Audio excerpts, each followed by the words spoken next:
Welcome back to CFO Weekly, where we're talking with financial leaders about how to build efficiency in their teams, create time for strategy, and ultimately get results. With your host, Megan Weiss. Let's jump right in. Today, my guest is Joel Krutz. Originally from New Zealand, Joel has been developing and leading strategic financial organizations around the world for over 2 decades. Joel is currently Chief Financial Officer of the clean tech smart glass company, Crown Electrokinetics Corp. Prior to Crown, Joel was CFO of Viacom CBS Networks International, a $2 billion division of the global multimedia enterprise. While at Viacom CBS, Joel led a team which fully overhauled the financial operating model and guided the business through a period of record growth, diversification, and expansion. Before that, Joel held a number of progressive London and New York-based CFO and senior strategic finance roles, where he built and developed financial infrastructure to support businesses through a range of rapid growth, turnaround, and portfolio optimization challenges. Joel received a Bachelor of Management Studies, majoring in accounting from Waikato University, New Zealand. He obtained his professional Chartered Institute of Management Accountants qualification from the UK's Association of Chartered Management Accountants and his CTAMU certification from Harvard Business School's executive program. Joel, thank you so much for joining me today. No problem, Megan. Pleasure to be here. Today, we're going to be delving into your experiences as a CFO supporting startup efforts for an established company and as a CFO for a true startup company, and taking a look at how these two roles have differed. I'm excited about this topic and learning from your challenges, so let's get started. First, tell us about yourself and how you got to where you are today. No problem. So I grew up in rural New Zealand on a farm, which meant a lot of early mornings, hard manual work, and I guess a major case of FOMO, which probably explains why I've ended up living in large cities around the world. But it also provided me with the lessons in farm management. Again, that hard work, better understanding the relationship between ourselves and environment, crop rotation, which I had no idea at the time were preparing me, I guess, for a later life and operating in a sustainable business such as Crown, where I am now.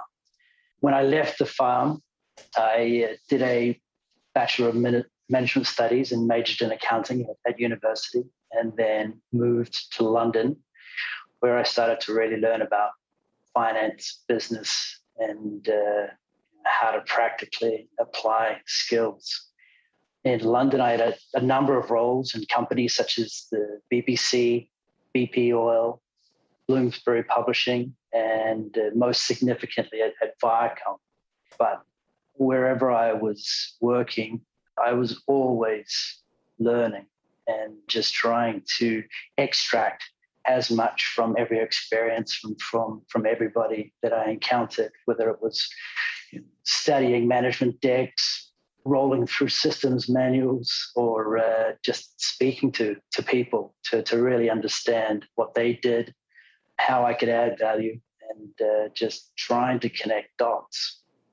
I've spent just over 2 decades in media. All of it was in the international markets, although I was actually based out of New York for the last 10 years. And during that time, I became adept and very familiar with operating under high levels of volatility, extremely dynamic conditions, and then ultimately as CFO of Viacom CBS International, learning how to manage an extremely diverse portfolio of international businesses. But I think the one constant's always been a desire to constantly learn, whether in practice or just maintaining a theoretical understanding of what's going on around me. Sounds like an amazing background. And we actually have BP Oil in common. I worked there first. It's a long, long time ago, too, in Chicago. Okay. So are there any particular stories or moves within your career that stand out as turning points? A couple spring to mind. So very, very early on, In fact, when I was first hired at Viacom, it was on a 2-week basis, and I was asked to come in and support the accounts payable department.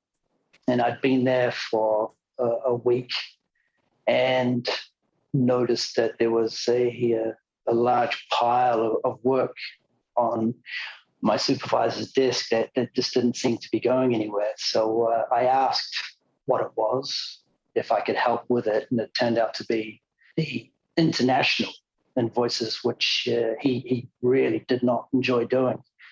And I assumed that responsibility for the remaining part of that half week, and it led to the next 19 years and 50 weeks that I had at Viacom. And I think what it taught me was that you always have your eyes open, always be looking to add value, and inevitably opportunity will find its way to you. You just never know when a door is going to open. Exactly. And I think if you've got your heads up mentality, right, and are looking around and not just focused on what you're doing, but also looking at that world that you're interacting with, either directly, indirectly, you have a much greater chance of discovering those doors of opportunity. Another, I guess, move in my career was I'd been CFO of the emerging markets for a period of time, which was a really challenging and interesting role with a very unique and diverse set of markets. And I was then asked to move into corporate and establish a new finance and operations organization. And that had 3 core buckets of focus. One was leading international finance projects. Another was integrating any merger and acquisition activity from a finance perspective. And the last one was to turn around underperforming finance organizations. And there was no guidance, really. There was certainly no timetable, and there was no precedent for how I was actually going to execute on the tasks. And it was it was transformational in a number of respects for me. First of all, it was a true global role, so I had a good understanding of the scale of the business at that, on every continent.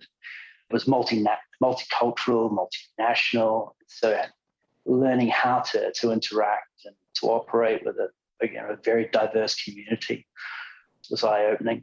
It taught me to hit the ground running. There wasn't really a great deal of lead time for me to get up to speed, to really define what I need to do. It was get in there, absorb as much information and turn it around in a very rapid period of time. And lastly, I really started to learn a good deal of the agility and resiliency again, because there wasn't any real regularity or normality to a day, let alone to a week. And so having the past be very structured in terms of timetable and deliverables, and then move into this world, it gave me that sense of creating my own timetable and structure, and the need to be able to move and jump from one task and one field of focus to another in pretty quick time. And that was very helpful and beneficial as I operated in international for a couple of decades. I'm sure that must have been challenging. What skills did you draw on to be able to transition from a role that was structured into a role that basically had no structure at all? I probably learned a lot coming out of rural New Zealand and then having to adapt and cope to working in major cities around the world, right? So again, that desire to learn, coming from that point of view that, I know very little, right? There's an incredible amount for me to be able to learn and master, and having that willingness to just listen and absorb really helped. When you're put into situations, it was very much about building relationships quickly and ensuring that you engendered the support and partnership from individuals. It was very much a matter of my success in what I was doing relied on others who I was either helping to integrate into the business, helping to deliver project work, or helping to turn around their business. So that relationship, the ability to build relationships, that willingness to learn and to listen, it gave me an advantage, or it gave me the abilities to. That's a great point. Relationships throughout a career are so important. With COVID around, I just sometimes wonder, how are people going to build those relationships that help so many of us along the way? Yeah, I think the answer to that is still out there somewhere. But what I found to be very useful is I think you have to go the extra distance to really understand your teammates or your partners and get a real sense of their context and their predicament, right? Because it's very two-dimensional, this remote working. It's absolutely logistically possible, but trying to bring someone into a company culture, knowing when is the right time to be able to ask somebody to go over and above what would be normal. Face-to-face, you can do that, right? You can react real time and you have a sense, but in a remote world, I think you have to have that three-dimensional understanding of where they are in their life, what are factors that they're having to deal with. And if you have that sensitivity and that awareness, then again, I think it just helps with that relationship, and it just helps when you are asking a lot of people. Yeah, it's that's my view on it anyway. Yeah, no, I think that's great. And I've had people tell me that they've actually gotten to know some of their coworkers better remotely, just because they are forced to take the time to get to know them like that. So yeah, I agree. So tell us about Crown, a bit about their history, their mission, and what it is they do. Sounds like a very interesting company. It is. And I feel really blessed to have found Crown, or Crown to have found me. It's a new clean tech smart glass company, and our mission is to significantly reduce carbon emission levels from one of the largest contributors to the levels of carbon that are being produced nowadays, and that's buildings. Our technology is labeled thin film technology, and it has a brand name of dynamic tint. It came out of Hewlett-Packard originally, around 15 years ago. And after being sitting on a shelf for a while, it was rediscovered and brought to life by Doug Krutz, our fearless chairman and CEO. And just very briefly, the IP and the technology essentially means that we can suspend electrically charged pigment between two extremely thin layers of transparent film. When that film is then laminated onto any glass surface, it has the ability to be transitioned between clear and a dark state in a matter of seconds, 2 seconds to be precise. And when it's clear, it just looks like any normal pane of glass. But in the dark state, you can still see through it. You can still, make out what's outside, but it reduces or eliminates nearly all heat and light waves. And with that, we have incredible propensity to reduce the carbon emissions and any energy costs of any window, whether it's new or, really importantly for us, existing, because we have the ability to retrofit for any commercial building. So that's what our first product is going to be, Megan. We're developing an insert, which is a thin piece of glass with our technology laminated onto it. It has a frame with magnets in that frame, and then it will snap onto the inside of a window within a building. So I'm standing in a 25-story building here in Los Angeles, and this building has roughly 3,000 windows. So we would install 3,000 of our devices into those frames, and those devices will be powered by a lithium-ion battery, which in turn is powered by a solar panel outside. So it's completely renewable.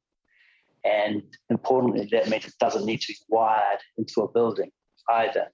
It will wirelessly communicate with the other 2,999 devices in the building, as well as with the building management system. So once you have these devices in place, you can decide whether you're going to essentially synchronize all of your windows to be dark and to be fully blocking out the light and the heat, or whether you're going to give somebody sitting at a window local manage so that they can adapt or adjust the tinting to their own desire. But what we've seen with our initial field tests is that implementing these devices in our technology can save 26% of energy costs in a building. And given the buildings account for 76% of the energy utility and around 40% of primary energy, that's a staggering amount of potential. It's all done in a very cost-effective manner. I think you can see why I'm so passionate about this. And you think about it, this point in time where we stand now, that UN climate report, which was recently released, which was very depressing, and essentially said that we're now set for the next 30 years, a world that's really going to be heating and waters are going to be rising. But it also really put the onus back on society to start to reduce these levels of carbon emissions and ensure that it's brought under control over the next few decades. And there's a world of regulations that are starting to be brought to bear. The SEC seems to be very close to having ESG metrics included in 10K public reports from companies. And the current level of ESG reporting, it's fluid. There's no set standards. It looks like regulators are about to roll out a whole set of European and international regulations, which will standardize and really clarify what constitutes an appropriate level of carbon emissions or other ESG measures. And I think that is really going to compel businesses, buildings to really look at products like our dynamic tint here at Crown. And what's like the payback period on the investment? How long does it take to recoup that in utility savings? So the other beauty of this, outside of the technology, is the business model.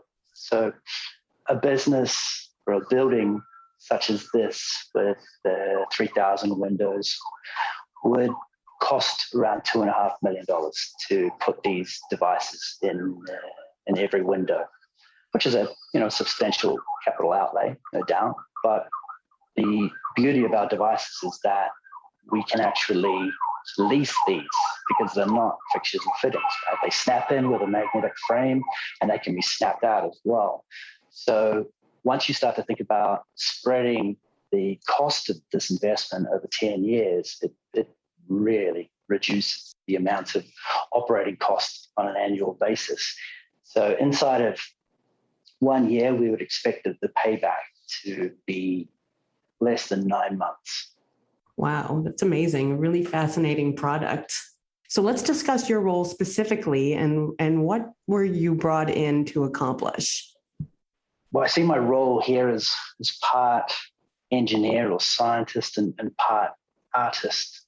I have to build the appropriate infrastructure that's for where the company's going, not for where the company is right now. By that, I mean create an organization, institute the controls, systems, ensure that the demands that are required by the SEC, because we are that rare thing, which is a publicly listed startup, pre-revenue. But all of that infrastructure, processes, et cetera, that's very much the engineering and the science component of my role. The art is determining how we go about implementing the structure in a manner that propels the company forward rather than creates friction. Sometimes be the way that with a well-intentioned but somewhat overzealous finance function can, it really can slow things down. It can put a lot of administration and bureaucracy in the way of the business, and that can be lethal in a startup, right? There's absolutely a right place for the controls, absolutely a right place for process, but there has to be a fine level of judgment as to the level and the timing with which those are implemented. So, for instance, we have to institute a control environment, absolutely, right? What I would aim to do is just to ensure that I give the company the comfort and the awareness that these controls are in place, and ensure that it empowers employees. And by that, I mean they have the appropriate freedom to go forth and make decisions and to execute, because they know, expectations. It shouldn't be seen as a restrictive or complication or delaying. And that comes through spending a lot of time with the team, really understanding the mission and balancing that financial infrastructure with what the mission critical elements of the business are. I think, in addition to that, the role here is implementing best-in-class structures and processes and business support. But I'm also intent with a product like ours that I engineer ESG awareness into our financial and management processes, that we're establishing meaningful metrics to track our progress, our performance, whether in terms of the carbon impacts, ensuring that we have sustainable procurement programs, employee welfare, et cetera. So to really walk the walk in this industry. I'm quite an idealist, Megan, but I really want Crown to be seen as a global leader, not just in smart glass technology and reducing carbon emissions, but also how we operate and manage and measure our successes on a sustainable basis. I think that will pay tremendous rewards in terms of the talent that we can bring into the organization. And I think it'll also ensure that our mission and our culture is paramount to the team. It's a bold goal and role, but it's exciting. Just your comment about attracting young talent. I think it's so important, like you mentioned, for organizations to be socially impactful these days and to be making a difference, which it sounds like Crown is doing. What we're intending to do. Yeah. You look. I think it's a very challenging talent market now, right? There's a lot of competition, and I absolutely think that we've got an advantage being in the ESG realm, being a sustainable product developer, and we absolutely, as I said, it'll be very clear once people come into the company and they can see that it's purely superficial. That is not going to allow you to retain talent, right? And that will very quickly become clear in the marketplace as well. So it's an imperative for us. I really don't see how businesses can avoid that. And what have been your biggest challenges since transitioning to your role at Crown for a startup?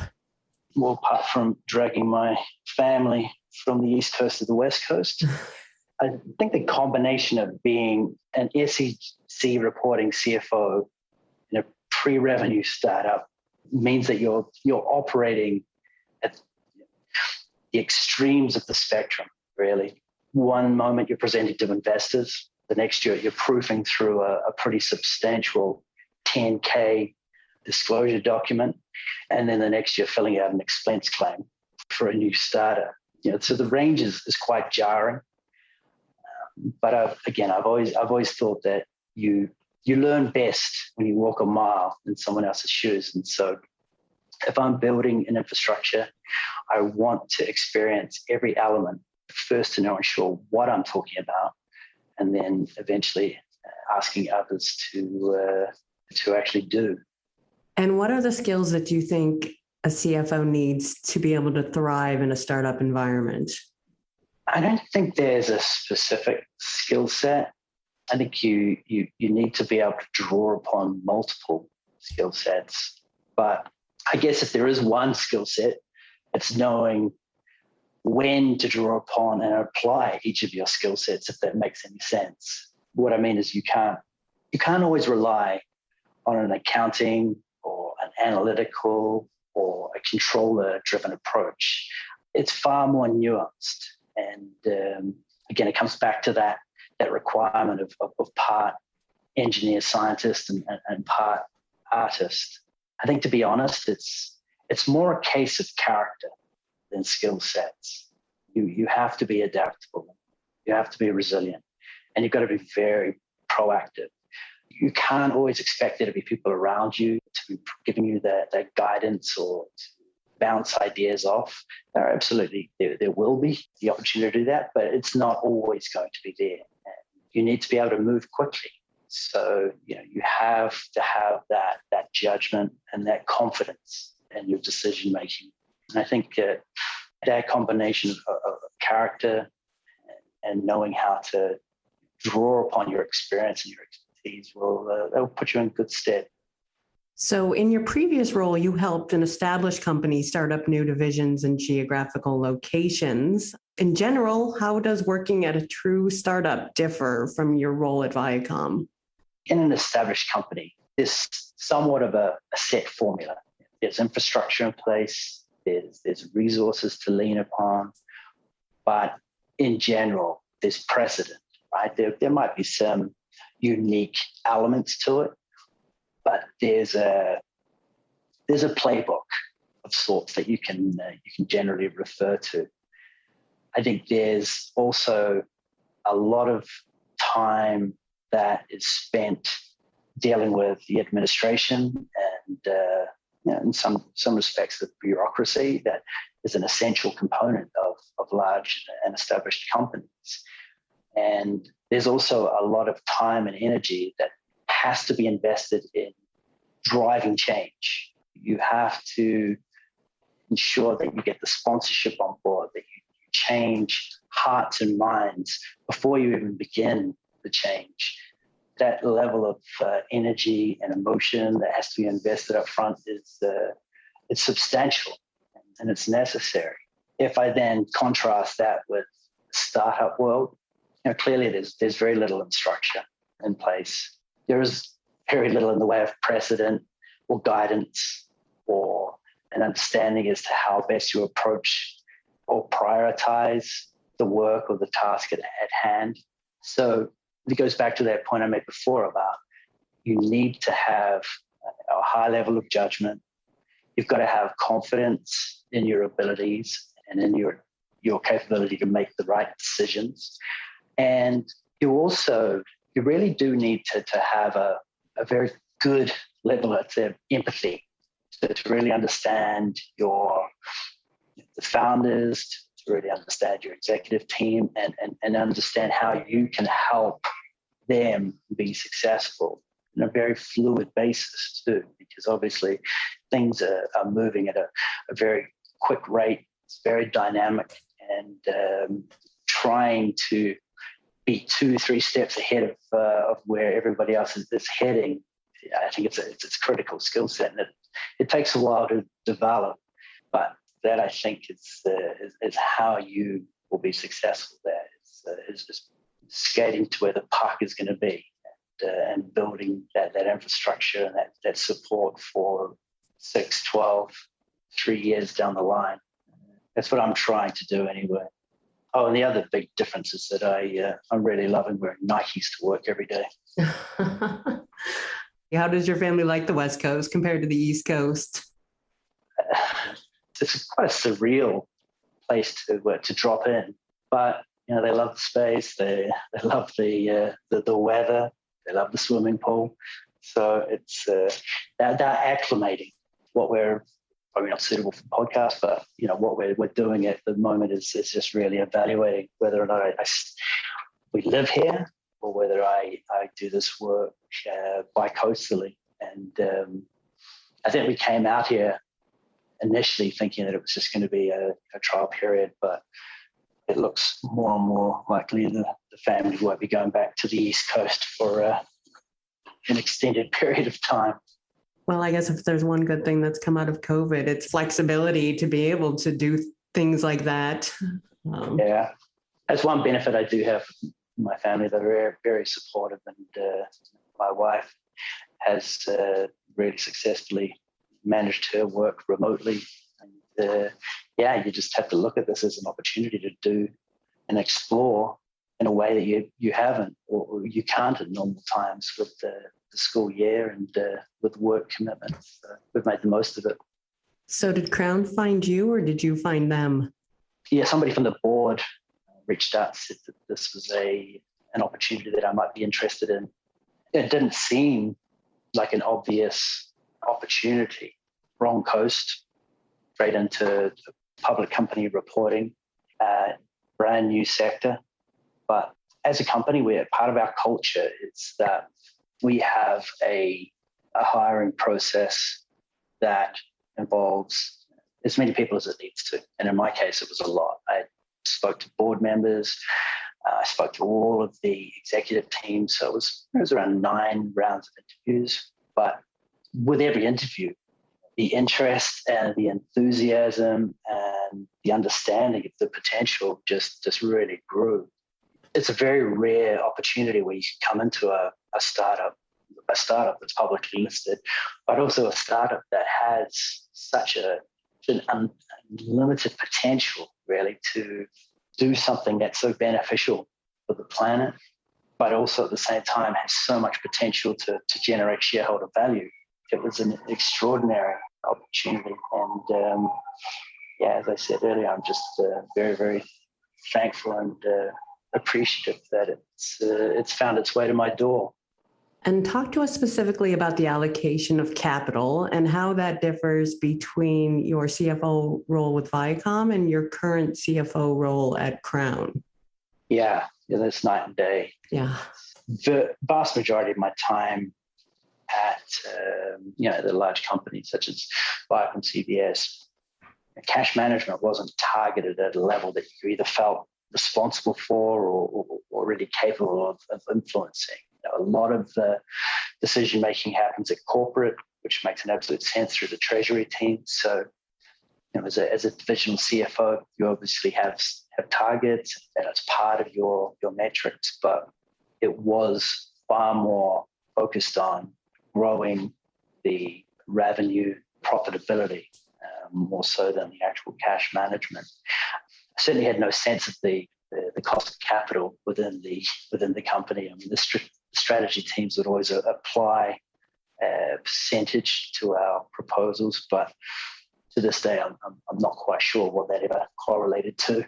But the main focus for me when it came to allocation of capital really was optimizing the portfolio, just ensuring that we were deploying investment between businesses with either the highest returns, yields, or those that had the highest potential. And obviously the contrast of that was pulling resource from businesses where that potential had reached its zenith.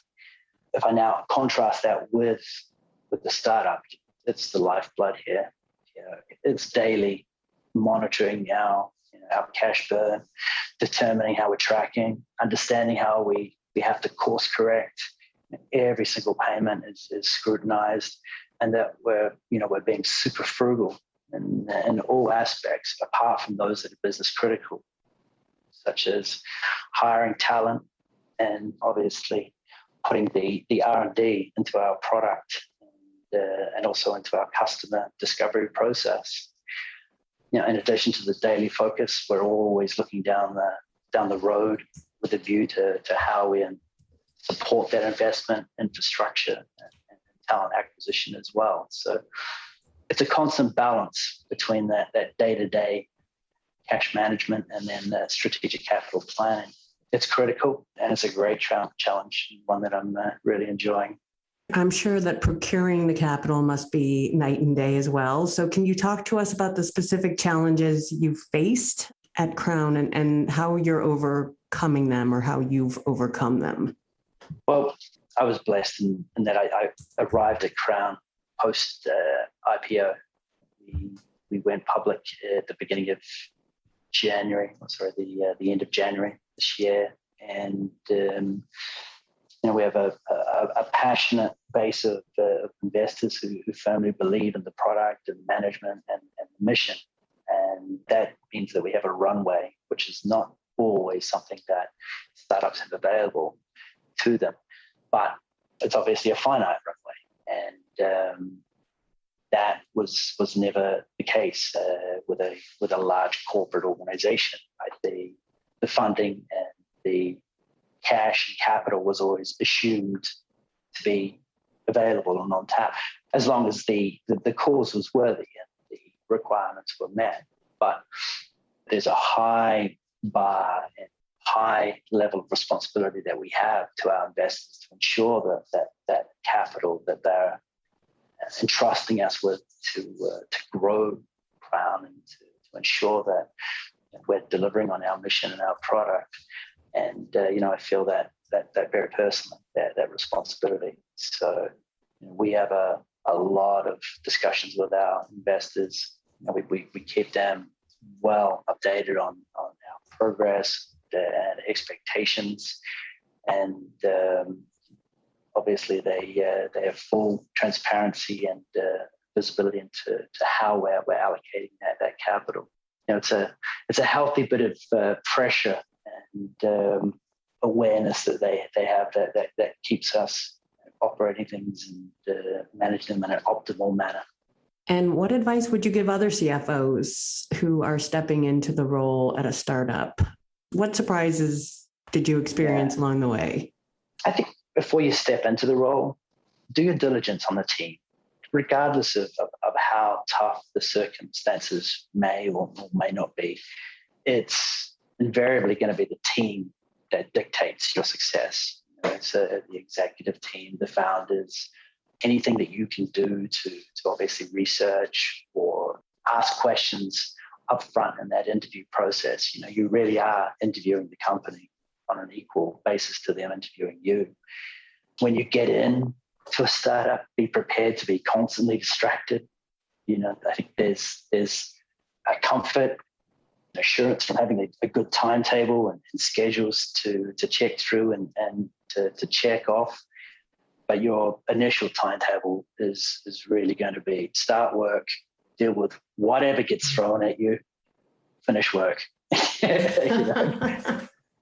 and read a lot. I think something that I really love about Crown is that we have a mandated reading list, which we prescribe. No rules. So the Netflix story by Reed Hastings, Working Backwards, which is Amazon's operating procedures. And then we have some very startup focused books, such as The Lean Startup, but most compellingly, 4 Steps to the Epiphany.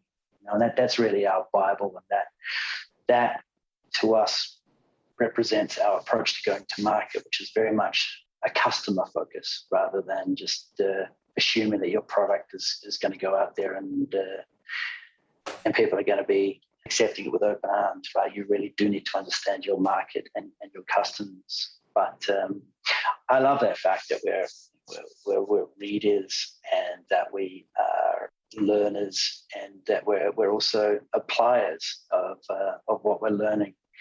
And any employee actually should look to factor in.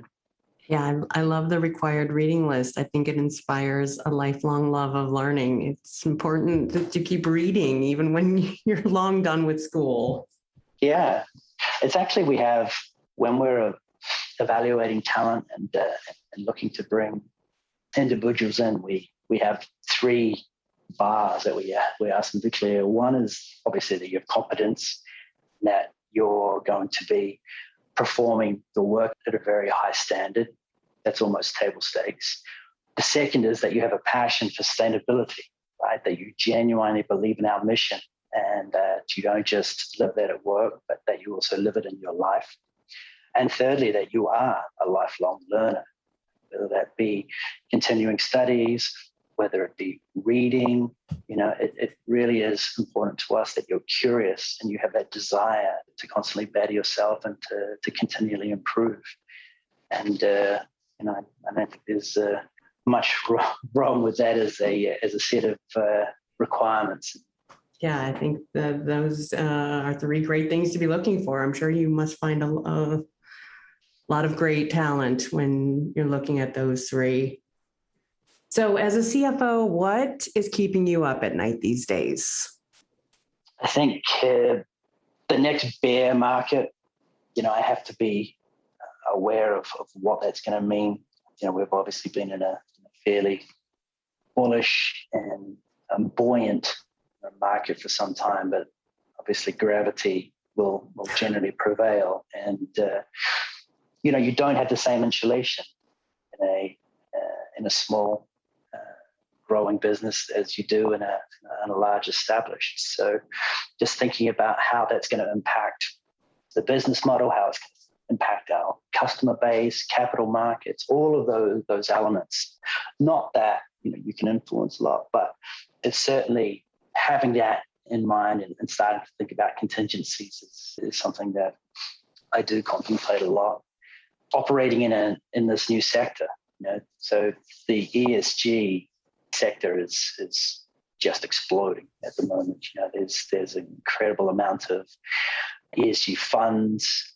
All of the major funds are mandating a huge portion of their investment now has to have the ESG stamp within it. And again, what as a CFO can I do to make the most of that and to ensure that we're staying abreast of regulatory changes, shifts again, and customer tastes. It's a very fluid and dynamic state, and just being very aware of the external environment. It's something that I'm really focused on, because you can get wrapped up in the internal world of building this business and building this infrastructure, but it's again critical that you have a heads up mentality here and looking around at competitive forces, looking around at regulatory forces, as well as the general landscape. And lastly, I think it's just maintaining balance in my life. Just again, when you dive into something like this, it can be all-consuming if you let it consume you. But I have a young family, a supportive wife, and I need to make sure that my allocation of time and energy is appropriately balanced. And I'm getting better at that every day. I have a lot of work to do. Yeah, I'm sure that can't be easy. I mean, being a CFO is challenging enough, let alone for a startup company. Yeah. Joel, thank you so much for being my guest today. I enjoyed it, Megan. Thank you very much. Yeah, I really enjoyed speaking with you and hearing about your experiences and the resulting insights. And I appreciate your time today. And I wish you and Crown the best. It sounds like you guys are both going to do great things. Thank you very much. To all of our listeners, please tune in next week. And until then, take care. If you're ready to boost efficiency and streamline your accounting processes at significant cost savings, it's time to talk with Personiv. Their people-powered solutions have transformed the delivery of back-office tasks and general accounting functions for decades, partnering with clients to provide everything from accounts payable to payroll services. See what Personiv can do for you by visiting personiv.com. You've been listening to CFO Weekly, presented by Personiv. Please subscribe wherever you get your podcasts to hear all of our episodes. Want to learn more? Check out personiv.com. Thanks for listening.